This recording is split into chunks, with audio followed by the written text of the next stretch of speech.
300वां दिन पाक कलाम में से पढ़ेंगे इमसाल की किताब उसका 26वां बाब 3री आयत से लेकर 12वीं आयत तक।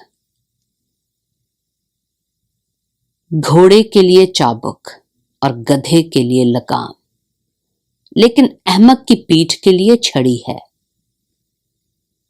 अहमक को उसकी हमाकत के मुताबिक जवाब ना दे, मबादा तू भी उसकी मानद हो जाए। अहमक को उसकी हमाकत के मुताबिक जवाब दे, मबादा वो अपनी नजर में दाना ठहरे।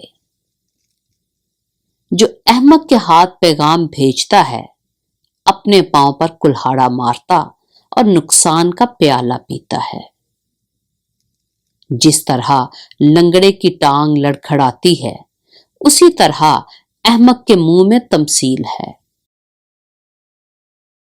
अहमक की ताजीम करने वाला गोया जवाहर को पत्थरों के ढेर में रखता है। अहमक के मुंह में तमसील शराबी के हाथ में चुभने वाले कांटे की मानत है। जो अहमकों और राह गुजरों को मजदूरी पर लगाता है, उस तीरंदाज की मानद है जो सबको जख्मी करता है। जिस तरह कुत्ता अपने उगले हुए को फिर खाता है, उसी तरह अहमक अपनी हमाकत को दोहराता है। क्या तू उसको जो अपनी नजर में दाना है देखता है? उसके मुकाबला में अहमक से ज्यादा उम्मीद है। पाक कलाम के पढ़े और सुने जाने पर खुदावंद की बरकत हो।